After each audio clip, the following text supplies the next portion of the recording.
Hello, everyone, and back once again. And in celebration of the anniversary of the upcoming anniversary of one of my favorite pay-per-views ever, uh, which was last year's TNA Hardcore Justice. And if you've been following this channel and our videos at all, you'll know how much I loved Hardcore Justice. And apparently, um, this year it's Hardcore Justice 2, or 2011 or whatever they're calling it. They're doing another one. I mean, obviously they've been doing Hard Justice for years, but this is Hardcore Justice again. So in celebration, I thought I would actually talk about um, Raw and Smackdown this week because I don't really want to talk about TNA. And yeah, so I did get a chance to watch Raw and SmackDown, and frankly, they weren't terribly impressive, but in some ways, but much more interesting to talk about than anything involved in TNA because nobody cares. Um, so, Raw and SmackDown. I got a chance to watch both of these shows. Yesterday, I came on and talked a little bit about them, and I hadn't watched them yet. I was able to watch them today. Um, so, let's break down a little bit about what we had. First of all, we had another more phenomenal work from CM Punk, which it's just amazing. He is single-handedly causing me to give a shit again, and I suspect that's true of a lot of hardcore fans and internet fans, and um, I mean not just internet fans. I suspect that probably people who watch every week are getting into it. Casual fans, I think, are going to be a little bit more confused by this whole thing because it's not a matter of face heel, good guy, bad guy, this that. It's like there is a division. A lot of the people who it is a matter of who do you cheer for. There are a lot of John Cena fans out there, a lot of John Cena fans. And a lot of people who are fans of John Cena and could give a shit about CM Punk. So there's that. It's kind of a face versus face angle with face Triple H thrown in. Um, I think if they're gonna keep doing this, I don't know what's gonna happen at SummerSlam. Obviously, I really hope Punk wins, and I really hope they don't just Punk's promo this week, which was amazing. I mean, everything CM Punk has done. I mean, he's typically pretty damn good. But everything he's done in this angle has been absolutely amazing. And his promo this week on Raw was pretty fucking cool. And when he was talking about the status quo and the soul crushing status quo was his phrase. Um, and given that, I would be I would be frankly surprised if WWE took this in a direction where John Cena wins the title from Punk at SummerSlam, and that's that. We'll get more into this later, but bottom line is that um, the uh, the Punk stuff with Triple H at the beginning of the show was really, really awesome. Punk did a great job. Triple H did a great job. It was really phenomenal. So that was a great, fantastic opener. Although I will say, as much as I think it's cool that Punk is using his old ROH music, I liked the old stuff better. That's just me. Anyway, then we had a Divas Battle Royal to determine the number one contender for the Divas Championship at SummerSlam. This was, meh. I mean, what do you expect at this point from a Divas Battle Royal? Um, I was trying to watch as carefully as I can to see, because Gail Kim, who was recently released after this show, this was, I believe, her last match for WWE. She claimed that she eliminated herself from the Battle Royal just to see if anyone would notice. Tried to spot it. Think I might have. Not quite sure. It wasn't really caught on camera well. Her elimination wasn't caught on camera at all. So, but I think I might have seen it. That's pretty much the most interesting thing about this, except for the finish was kind of cool with Beth Phoenix lifting, carrying both the Bellas, one on each arm, basically, and eliminating them. And then, of course, what happened after the finish was very interesting, with Kelly coming in. She was on commentary. God help us all. Um, Kelly coming in uh, to congratulate Beth, and Beth basically destroying her.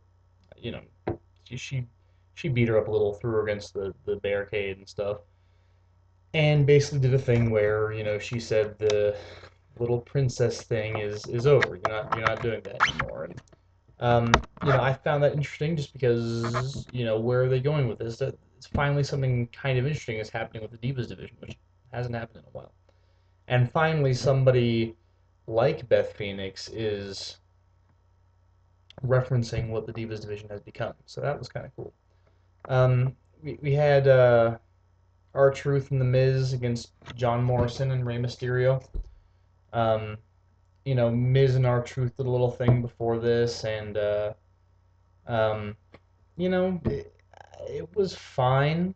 Uh, R-Truth is his character is has been done before, but he's doing it well. The Miz, for all my problems with him, he's good on the mic. Not he's good on the mic. He's good at reading what they give him, and he's good at wrestling the matches they want him to wrestle. He's good at wrestling a WWE type of match. He has learned that style, so good for him.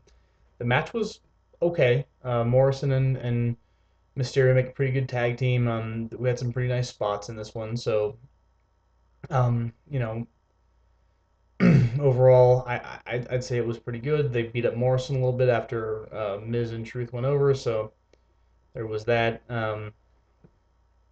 The tag team champions, McGillicuddy and Otungo, were on this show.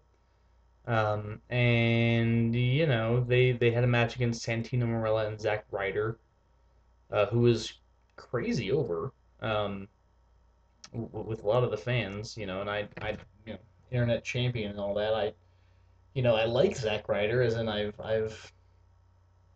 appreciate what everybody says about him, I guess, but honestly, I'm not quite sure about the hype. I mean, maybe that's because I haven't really checked out his YouTube channel. I probably should. I just haven't yet. But there's that, and then but he is a decent wrestler, so uh, he lost though. Tag champs won. They have a really lame finishing move, by the way. Frankly, who cares about the tag team champions? I mean, this was this was your superstars match of the night, so who gives a fuck? Um, what else do we have? Alberto Del Rio defeated Evan Bourne, which was fine. The match was short and okay. Um, I'm not sure what they're doing with Del Rio. I don't really understand it. It seems like they want to push him. They gave him the Rumble. They gave him Money in the Bank. They've given him high-profile main event feuds. He started off feuding with Ray, and but at the same time, it's like I, I'm not into him right now. I mean, it's like, what's he doing? He's wrestling Evan Bourne, for God's sake. And then he wanted to beat up Bourne a little bit, and Kofi came in and made the save. And it's like, Kofi's another guy that it's like, it seemed like they wanted to do something cool with him, and they just didn't. I really get the feeling they're going to do that with Del Rio, and frankly, I get the feeling he's going to be the first guy to not win after cashing in, but that's just my gut based on what they've been doing with him lately.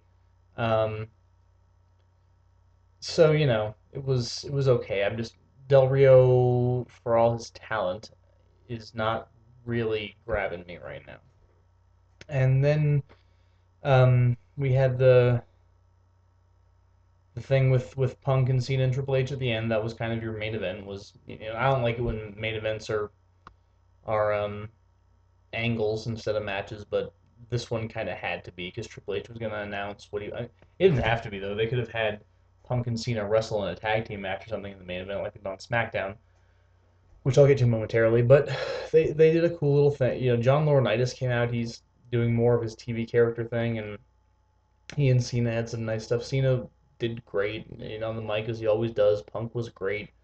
Um, the thing at the end where they were both alternating holding up their titles and the music kept switching back and forth between Cena's and Punk's was kind of weird, but it worked because they were trying to get over the idea that the WWE universe is divided and who's going to, you know, is CM Punk the, you know, People's Champion, or is Cena the People's Champion? And that just saying that makes me wonder if The Rock will get involved in SummerSlam and all, but that's totally conjecture. Um, but they were putting over this whole thing where Punk, because Punk is talking about being the voice for the voiceless and all this. Punk does the anti-authority thing so well, and Triple H is the authority figure in this. And I think that sooner or later somebody in this whole thing is going to have to turn heel if they're going to keep going. Either Triple H or Cena or Punk's going to have to revert to full heel. I think that would be the wrong move though, because Punk's got such great um, buzz right now. But somebody's going to have to be the villain in this, and I'm not sure who it's going to be, but it should be Triple H because you know, Punk does Steve Austin as well or better than Steve Austin does Steve Austin. I guess that's not really fair because they're different characters. Punk is the nice thing about CM Punk's current role is that even though he's doing the whole voice the voiceless, I want to change things, sort of starting his transition into people's face mode. You can still see the cult leader aspect of his persona, the straight edge society, the Nexus, all the stuff that he's been doing for the past few years. You can see that in his character, and it seems to have evolved very naturally into where he is now. And I hope that people, both in the WWE backstage and fans, appreciate um, what he's doing and how well he does it. You know, maybe perhaps the Austin comparison is premature. I don't know, but frankly, this show as a whole was pretty damn mediocre, and the only thing that saved it was, when Punk was on camera, it was amazing.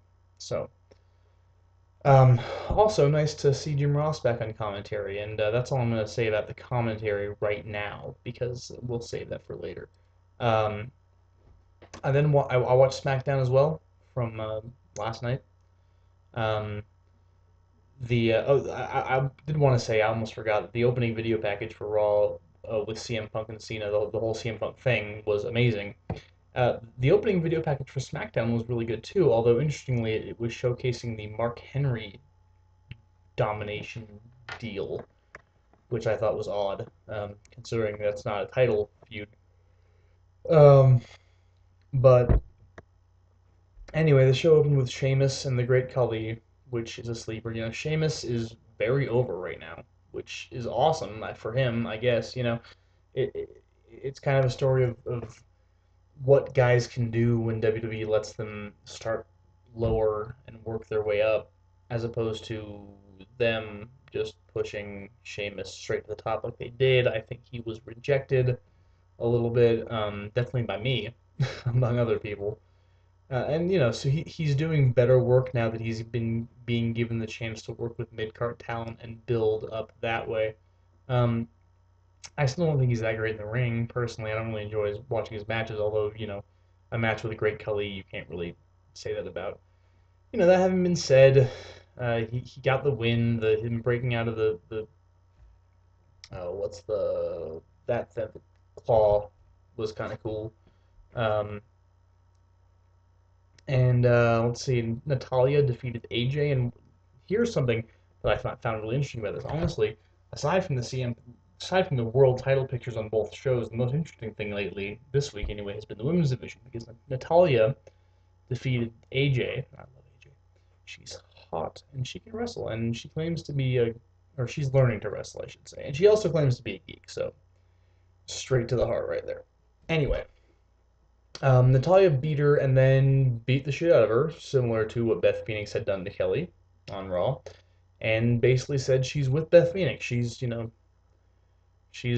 done with these Playboy, with these little princesses trying to wrestle, and I think that's a really interesting angle. I'm wondering where they're going with this. It seems odd that right after you kind of wish that if they're going to do this kind of thing with the divas, then they hadn't fired Melina and let Gail Kim go. I guess Gail Kim quit, but for good reason, because those two can actually wrestle. But then again, they're wrestlers in a way that Kelly and uh, the Bellas or whatever are not. But they do kind of still have the look of the divas, which is kind of very skinny and shapely and pretty. Um, Whereas Natalia and Beth Phoenix, while they are certainly beautiful women, um, they have a different look to them. They're brawnier, they're stronger, they're bigger. And so I'll be very interested to see where this goes. I hope they do something cool with it. I really hope Beth beats Kelly for the title at SummerSlam. Um, Daniel Bryan took on Tyson Kidd with Wade Barrett on commentary. Now this match um, was excellent. It was very good for a television match. It was really really good. And Bryan got the win, but Tyson Kidd really deserves to be in there, and I think that they did some really cool stuff. Great counter wrestling, great very kind of ROH style match. So it was really excellent, really really excellent work for SmackDown. I mean, I haven't watched SmackDown in a long time, and so for me to, I come out and I get Sheamus and Great Khali to open the show, and I'm just like, ugh. But Daniel Bryan and Tyson Kidd did some really great work. So good for them. Um, Bryan has new music, which I'm not sure about, but whatever. Um, Mark Henry defeated Vladimir Kozlov in what I guess was I don't think it was I don't think it was Kozlov's last match because um, I think he had a match on Superstars, but did he? No, it was Chris Masters who had a match on Superstars. I believe this was Kozlov's last match before he was fired, and that might explain the Henry beating him up and doing the chair and leg thing. That's three guys in a row that Henry's done that to. Um, this is a part of the video where I will go out on a limb, and I want to talk to my broadcast partner, EJ, Eric, my friend. Talk to me a little bit about Mark Henry when you get the chance, dude, because honestly, this is kind of working for me. I gotta tell you, Henry has been with the company a long time, and I don't believe he's ever wrestled for anyone else. He's a company man, he's loyal, I understand why they push him, and I would much rather see him in this villainous, destructive role where he's being billed as a monster and a heel than in any of the other crap he's done during his career. I'm not saying he can wrestle. He's not great. He's not even good by any means. He can't go in the ring, and his matches are usually pretty cringeworthy. But as a character, I think he maybe has some worth, and I would like to hear your thoughts on that, my friend. So hopefully you will respond once you see this. Um, if anyone sees this, I know you will. So, actually, before that, we had a segment with Zack Ryder.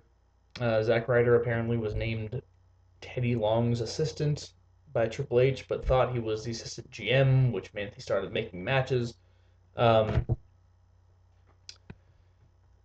he was doing a thing in the ring that's some kind of address or something, and Ezekiel Jackson came out because he was pissed off because Ryder put Jackson in a handicap match last week against Rhodes and DiBiase.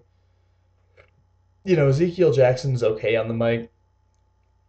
Later, Teddy Long made a match between him and Zack Ryder, which was really nothing to speak of. It was basically a glorified squash, as was Henry Kozlov. Although Ryder did get some offense in, and again, the crowd was really into him, which is kind of cool to see. Um, but Jackson, he's the IC champ. I'm not really that impressed at the moment. Cody Rhodes and Ted DiBiase did come out during the Angle, and Cody did some talking. Um, God, he was really good on the mic, and I was really disappointed not to be able to see him wrestle because Cody Rhodes is one of the few guys that I can honestly say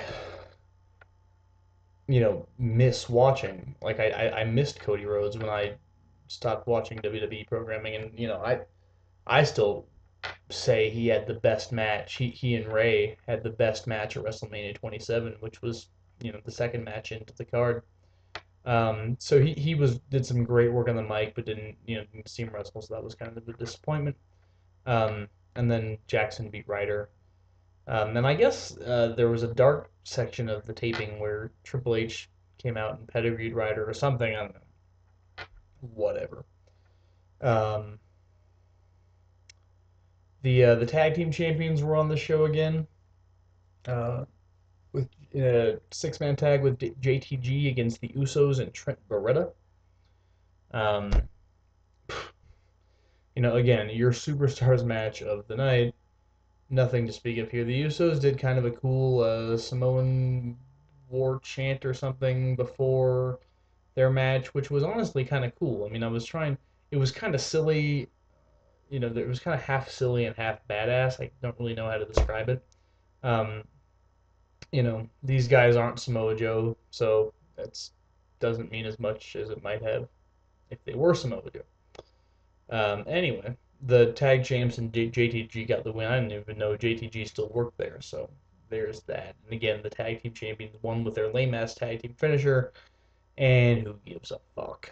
Um, we had the main event, which was actually a match in this case. We had Christian and R-Truth against John Morrison and Randy Orton. Why Christian? I understand why um, the tag champs are on both shows. I think they're supposed to be on both shows, but why Morrison and Truth were on Raw and SmackDown? I really don't understand, especially because Truth at least was on last week. I think Morrison was too. Truth got a couple of RKO's, which I guess would explain it in some ways because he's kind of part of the Orton Christian feud now. But why? I guess it must be to make up in part for the fact that they've written Big Show and Kane out of storyline, but I don't know what's going on with that either. I mean, the rosters already seem pretty thin. Um, anyway, and all these guys, of course, were doing promos throughout the night. Orton did a really good promo, where he said that,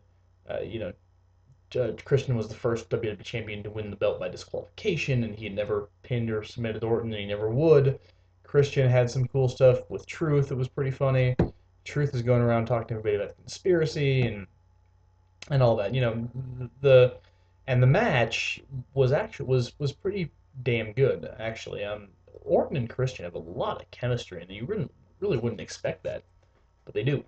Um, got some really good chemistry, and I really enjoyed watching them in the ring. They were doing some really great counter wrestling, back and forth and back and forth. It was a lot of fun watching Orton and Christian wrestle each other uh, on this show and at Money in the Bank has been a lot of fun for me. So I'm really happy I just got to see it and I'm happy that I got to see Christian as world champion.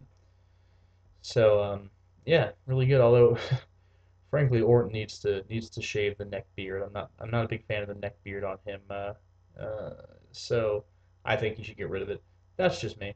Um, and then of course we had the finish of the match with Orton about to RKO Christian, but R-Truth came in, so he ate the RKO. But then Christian nailed the Unprettier and sorry, the kill switch. I'm still calling. You know what? I'm calling it the Unprettier because that's a cooler name. He hits the Unprettier on Orton and gets the pin, which was really cool. A great way to continue the feud because Orton had just said that Christian would never pin him, and he did pin him in a tag match, and which of course doesn't really count, but he did pin him, and I think using tag matches to further feuds in WWE is something that should be done more. They've kind of not been doing it in recent years, and I remember really enjoying it back when they were doing it more often. Like you had two different feuds going on. Well, put them in a tag team match together. I think that that's a tactic it was done really well here to great effect, and I enjoyed that. Also interesting to know that Truth and Morrison both on opposite tag matches on Raw and SmackDown, and both of them Truth side won and Morrison side lost. So that's kind of interesting. Um, so yeah, that was pretty much SmackDown and Raw, and SmackDown actually I thought was probably if it weren't for the CM Punk stuff, SmackDown would have been a better show because I think because SmackDown had more matches and better matches. The main event, um, and Daniel Bryan and Tyson Kidd set it apart, I think. Um, but of course, Raw had the CM Punk stuff. Now, last thing before I wrap this up, because I've been refraining from talking about this because it just hurts so much. But There is one man in World Wrestling Entertainment who consistently, every single week, runs the risk, threatens to completely ruin the show every time. That man is Michael Cole. Um, I'm sorry. I'm really starting to hate him. He's starting to drive me really crazy, and not in a good, like, heel heat kind of way. I just want him to die. I want him to get throat cancer so he can't talk anymore. It's ridiculous. There have been people, you know, several announcers, lots of announcers over the years who can uh, do the heel role and also call a fucking match. And Cole can't do that. Um, Paul Heyman could do that. Um, King could do it. Obviously, guys like Heenan or uh, what's his? No, I can't remember his name. Um, shit, Don West did it better than Cole. Um, I mean, Cole does not. And as much as I've enjoyed some of his heel persona ever since, 'cause I have.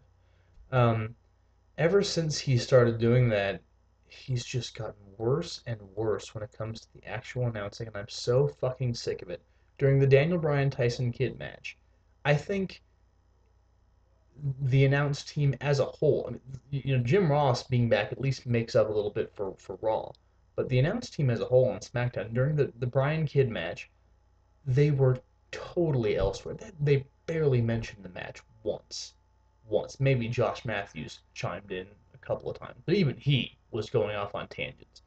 And Cole and Booker will just go off in their own little worlds and go talk about something else. And there's a great match happening in front of you, and you're not. eh, I'm sorry, Michael. I actually watched Superstars, a little bit of Superstars, not much because it sucked. Admit it, but just so I could not hear Michael Cole on a wrestling show for a while. I watched Alicia Fox and Caitlyn, and that was as painful as I'm sure you'd imagine it was. But you know what? Cole wasn't on commentary, so it was awesome. I mean, really, it's ridiculous. On a similar note, anyone notice that the anonymous Raw GM has been mysteriously absent for quite a while now? The podium's still there. I checked. I checked. Podium's still there. No Raw GM. No Cole asking for your attention, please. And one other thing about SmackDown, which I liked was yeah, SmackDown or Raw. No, it was Raw. I'm sorry. Forgot to mention this earlier. Dolph Ziggler came out, did a promo. Looks like he's doing something with Alex Riley. That's cool. Like it. Also, Vicky Guerrero looks really good. Although she's still annoying as fuck on the mic, but she looks like she's lost a lot of weight. Anyway, Michael Cole, please either go back to. I mean, I used to complain about Cole all the time for being a crappy, boring announcer. But you know what? I'd rather have boring than this. This is just horrific, and I don't want to hear it anymore. And I swear to God, Michael Cole almost ruins every show he's on. Sometimes he does. He threatens to do it every time. And I just need him to not. It's not going to happen because they love him, but God, the commentary is awful. Anyway, that was SmackDown and Raw. So, and that was your look at TNA Hardcore Justice 2011. I hope you enjoyed it, TNA fans, because I really want you to know, if any of you are watching this, I want you to know how much I care about your product and the company that you love, the company that you're behind. I want you to know how much I give a fuck about the company that pushes, 90s wrestlers who are old and squashes the X Division. Amazing Red just got let go because they don't have anything for him. Oh, but Jeff Jarrett and Kurt Angle and Sting and all the other fucking old bastards. And Jeff Hardy. Jeff and Matt Hardy. Jeff Hardy, the drug addict. Matt Hardy, the lunatic, get pushed on your show. Although I guess Jeff, they finally woken up to that. And of course they put in crowd noise during your tapings. Anyway, I've rambled on long enough. Hope you enjoyed it, and we will see you next time.